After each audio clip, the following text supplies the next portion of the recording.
স্বাধীনতা তুমি। স্বাধীনতা তুমি এসেছিলে, মনে আছে, রক্তস্নাত বন্ধুর পথে বেয়ে।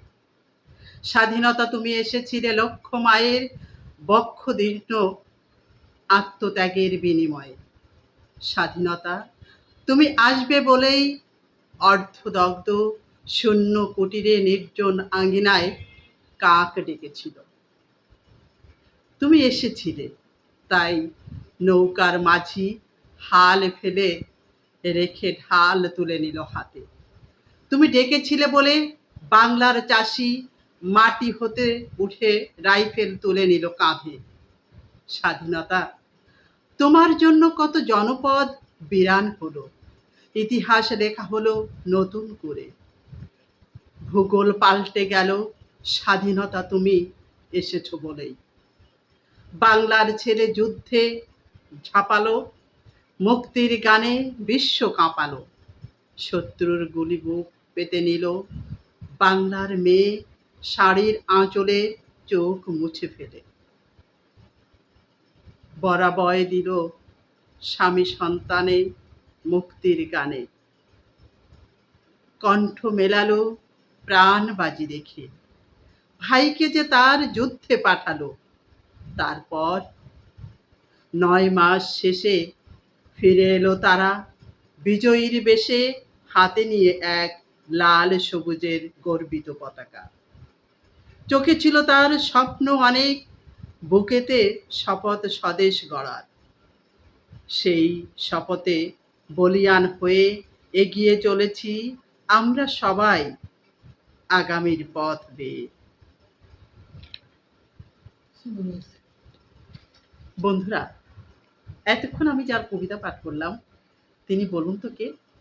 আমাদের খুলনায় সদা হাস্যোজ্জ্বল কবি, উপস্থাপিকা। আমি তার সম্পর্কে কিছু বলি, আপনারা জেনে যাবেন আমি কার কথা বলছি, আমি কার কাছে এসেছি। পিতা মরহুম ANM আব্দুল হাই, মাতা মরহুম রহিমুন্নেছা খাতুন। 1951 সালে 27 ফেব্রুয়ারি পিতার চাকুরি কর্মস্থল হবিগঞ্জে জন্মগ্রহণ করেন। পিতার সরকারি চাকুরির সুবাদে বাংলাদেশের বিভিন্ন জেলায় লেখাপড়া করেছেন। 1976 সালে সরকারি BL বিশ্ববিদ্যালয় কলেজ থেকে রাষ্ট্রবিজ্ঞান মাস্টার্স করেন। শিশু বয়স থেকেই সংস্কৃতি পরিমণ্ডলে নাচ ও আবৃত্তির মাধ্যমে সবার দৃষ্টি আকর্ষণ করেন। জন্মসূত্রে ঢাকার বাসিন্দা মঞ্জুর রহমান এর সাথে 1968 সালে বিবাহ বন্ধনে আবদ্ধ হন। এক পুত্র ও এক কন্যার জননী। 1976 সাল থেকে বাংলাদেশ বেতার খুলনাতে অনুষ্ঠান ঘোষণা, সংবাদ পাঠ এবং নাটকের সাথে জড়িত। কলেজ জীবন থেকেই লেখালেখি করেছেন। 1980 সালে মহিলা মন্ত্রণালয় আয়োজিত মহিলাদের জাতীয় প্রতিযোগিতা উপস্থিত বক্তৃতায় প্রথম স্থান অর্জন করেন। পেশাগত জীবনে তিনি সানফ্লাওয়ার নার্সারি স্কুলের অধ্যক্ষের দায়িত্বে ছিলেন তখন। 1984, 1988, 1994 3 মেয়াদ তিনি সিটি কর্পোরেশনের সংরক্ষিত আসনে মহিলা কমিশনার হিসেবে দায়িত্ব পালন করেন।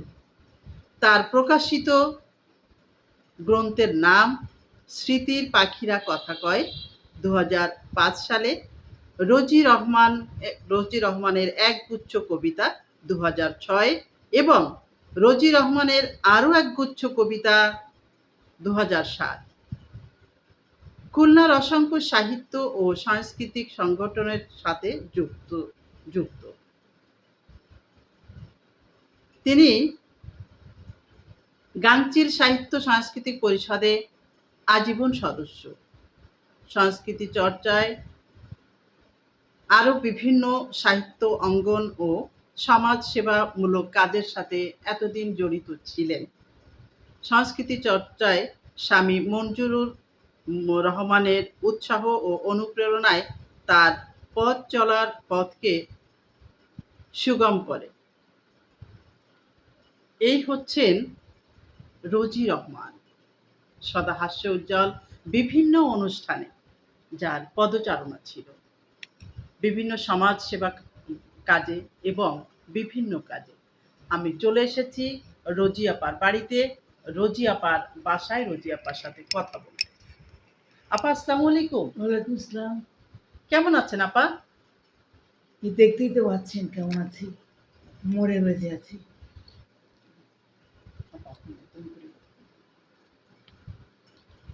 আপা, আসলে আপনি অসুস্থ, এটা আপনাকে বহুদিন আগে একবার আমি মনে হয় ২-৩ বছর আগে একবার স্ট্রোক করে আপনি ক্লিনিকে ছিলেন, তখন দেখেছি। আবার দেখেছি। হুম।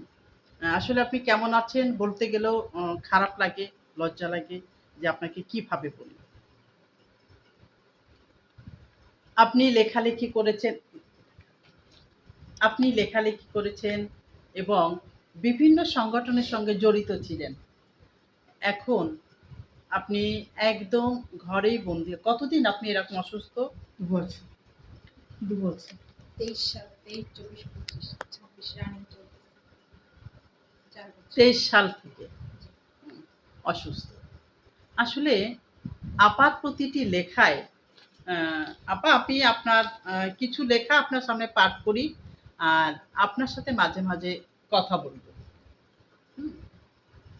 আপা, আপনার মেয়ে কোথায়? ও ঢাকাতে থাকে। আচ্ছা।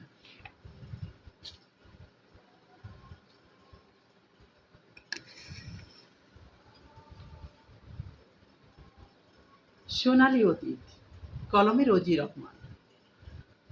কবে কখন যে আমি বন্দী হয়েছি চার দেয়ালের ঘেরা টোপে, জানতে পারিনি অদৃশ্য সে দেয়াল, তাই তো ভাঙতে পারিনি বেড়াজাল। কখনো ছিলাম আমি স্বর্গের সৌন্দর্যের রানী, আমার কণ্ঠে সুরে বেজেছিল জীবনের জয়গান। আমারই প্রেমের সুধায় সঞ্চারিত ছিল এই প্রকৃতির রূপ, রস, গন্ধ, মধু। আমারই স্পর্শ পেয়ে কলি ফুটেছিল ফুল হয়ে, আমার বীণার সুরে পাখি গেয়েছিল গান। বিনিদ্র রজনী জেগে সাথী হয়েছিল আকাশের চাঁদ। দিন যেতে যেতে কবে যে বন্দিনী হলাম কঠিন নিষেধের বেড়া জালে, কত কাল ধরে করেছি যে হাহাকার, আমি সোনালি অতীত ফিরে পেতে হাই, মুক্ত আলোতে খুঁজে পাবো জানি হারানো আমাকে আমি। হয়তো হয়তো সেদিন খুব দূরে নয়, দেয়াল গড়েছি আমি আমারই মনের গহনে, ভেঙে দিয়ে যত বাঁধার প্রাচীর নিজেরই সাহসে গেতে হবে আজ মুক্ত প্রাণের গান। আসলে আপার যে লেখা সোনালী অতীত, তিনি যে কথাগুলো লিখেছেন, কথাগুলো অতি সত্য। আজ তিনি যেটা লিখেছিলেন সেটা একভাবে লিখেছিলেন, কিন্তু আজ আপা কিন্তু সত্যি বন্দী হয়ে আছেন। তিনি ২০২৩ সাল থেকে একদম হাঁটতে পারেন না, চলতে পারেন না। উনি কিন্তু হুইল চেয়ারে বসা। তার জন্যে তিনি কখনো চলতে পারেন না। যদি কেউ বাসায় আসেন তাহলে কথা বলতে পারেন। ডান হাতটা উনি নাড়াতে পারেন না। কত কষ্ট। উনি বললেন, ভালো লাগে না হীরা, ভালো লাগে না। তাই না আপা? ভালো লাগে না। আর এরকম চলতে ভালো এই লাগে দুটো না। টাকা বলেন। আর এরকম চলতে ভালো লাগে না, উনি এটাই বলতে চাচ্ছেন।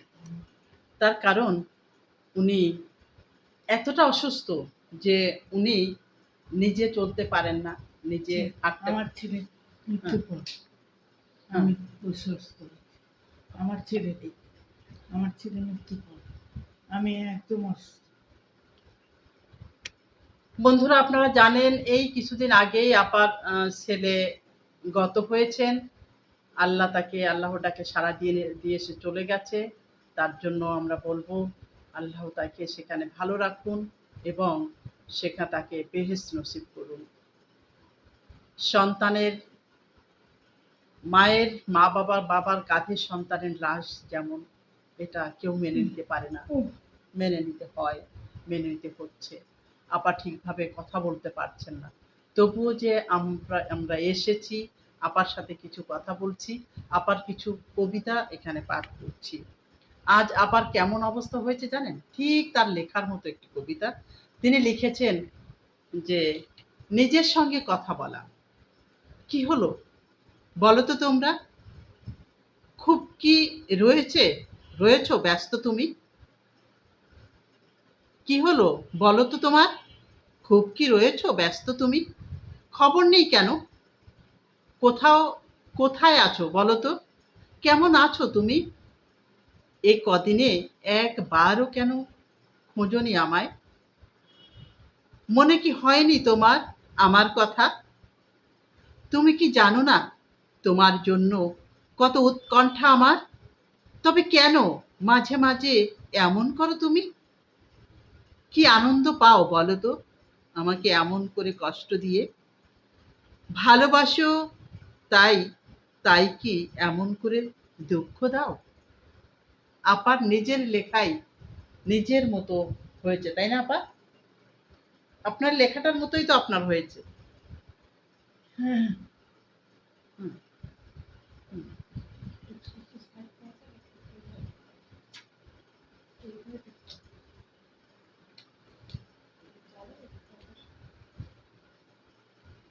আপা, আমি যে আসছি আপনার কাছে, এইদিকে তাকান।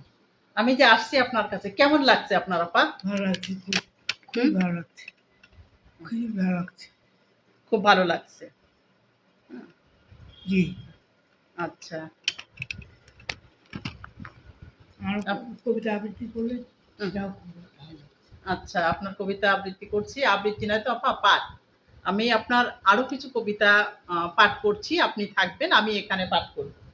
পাঠ করা হয়ে গেলে আপনি বলবেন যে কেমন হলো। ভালোবাসা থাকে না লুকানো। ভালো যদি বেসে থাকো আমাকে তুমি, তোমার চোখের আলোতে পড়ে নিব আমি সেই লেখা। যদি কিছু থাকে কথা, চোখে চোখ রেখে বলে যেও, জেনে নেব আমি। হৃদয়ে গোপন কোনো অভিলাষ যদি থাকে, বাতাসের কানে বলে যেও তুমি, আমি জেনে নেব। যদি কোনো গান মনে পড়ে যায়, সুর হয়ে যেন বেজে ওঠে কণ্ঠে তোমার। সে সুর লহরী হৃদয়ে আমার জাগাবে মধুর দোলা। সে কথা হয়নি বলা, চকিত চাহনি ভাষা দিয়ে যাবে তারে, অন্তরে তুমি যা কিছু রেখেছ লুকায়ে। আমি তো দেখেছি আকাশের গায়ে নিশ্চিম নীলিমায় আঁকা হয়ে গেছে লুকানো সে ছবি। সব রং দিয়ে মনের মাধুরী মিশে অদেখা তুলির টানে। কেমন হলো আপা? সুন্দর হয়েছে, খুব সুন্দর। আসলে বন্ধুরা, আমি যে আপার সামনে বসে কবিতা পাঠ করব, আমি সেটা পারছি না। তার কারণ আপা একজন আবৃত্তিকার, তিনি একজন শিক্ষক। আমি তার সামনে আমরা ছোট বোন হিসাবে তার সাথে সবসময়ের জন্য কাটাতে চাই, কাটাই। আপা কি কোনোটা এখান থেকে পাঠ করতে চাচ্ছেন? না, হুম, আচ্ছা। আপা বলছেন যে আপা পারবেন না। আপা, আপনার কাছে আমি বলবো যে আপনি সব লেখক, আপনি তো সব লেখালেখি সমাজসেবার কাজের সঙ্গে জড়িত ছিলেন, তাই না? তা আপনাকে অনুরোধ করব, আপনি যারা লেখে তাদের কি বা সমাজসেবা কাজ করে তাদের উদ্দেশ্যে, যাদের সাথে আপনি ছিলেন এতদিন, তাদের উদ্দেশ্যে কোনো কথা বলতে চান? তারা এগিয়ে চলুক, আমি মঙ্গল কামনা করি তাদের সবার, সবাই এই পথে এগিয়ে যাক। হ্যাঁ। আর মঙ্গল কামনা করছি। আচ্ছা, সবাই ভালো থাকুক। সবাই ভালো থাকুক। আপার কথা যে সবাই ভালো থাকুক, সবার মঙ্গল কামনা করি। এটাই তো হচ্ছে তার চাওয়া, তার পাওয়া। আপা, আমি যে আপনার সাথে কথা বলছি, আপনি কি বুঝতে পারছেন? আপনাকে কিন্তু আমি ভিডিও করছি। হ্যাঁ, আপনি হয়তো বুঝতে পারছেন না, আপনাকে কিন্তু আমি ভিডিও করে নিলাম। আপনার এই ভিডিওটা আমি দেখব, সকলকে দেখাবো। কেমন হবে আপা? খুব ভালো হবে। সকলের উদ্দেশ্যে বলুন, সকলে কেমন থাকবে বলে দিন। সবাই ভালো থাকুক। সবাই ভালো থাকুক। জানা অজানা সবাই ভালো থাকুক। বন্ধুরা, যে যেখান থেকে দেখছেন, দেখবেন, দেখলেন, প্রত্যেককে আমার আন্তরিক শুভেচ্ছা, অভিনন্দন, ভালোবাসা, শুভকামনা। একজন গুণীজনের সাথে কথা বলতে এসেছিলাম। সেই গুণীজনের সাথে কথা বললাম এবং তার যে লেখা বই, সেই বইটি আমি নিয়েছি এবং সেই বইটি আমার কাছে আমি নিলাম। সেই বই থেকে আমি কবিতা পাঠ করলাম। হয়তো যে কোনো আরেকটা দিন যে আমাদের গুণীজন যে অনুষ্ঠান হয়, এই অনুষ্ঠানেই আমি আপার লেখা বই থেকে সম্পূর্ণ কবিতাগুলো পাঠ করব। আমরা সকলে দোয়া করি, আপনারা সকলে দোয়া করবেন রোজি রহমান আপা যেন সুস্থ সুস্থ হয়ে থাকেন, সুস্থ হয়ে যান, অন্তত নিজেরটা নিজে করতে পারেন। আপা সুস্থতা ও দীর্ঘ জীবন কামনা। আপার ছেলের জন্য, আমাদের দুলা ভাইয়ের জন্য প্রত্যেকে দোয়া করবেন। আপা বলেছেন প্রত্যেককে দোয়া করতে। সকলে ভালো থাকুন, সুস্থ থাকুন, নিরাপদে থাকুন। আপা, আল্লাহ হাফেজ বলে দেন। আল্লাহ হাফিজ। আল্লাহ হাফিজ। সবাইকে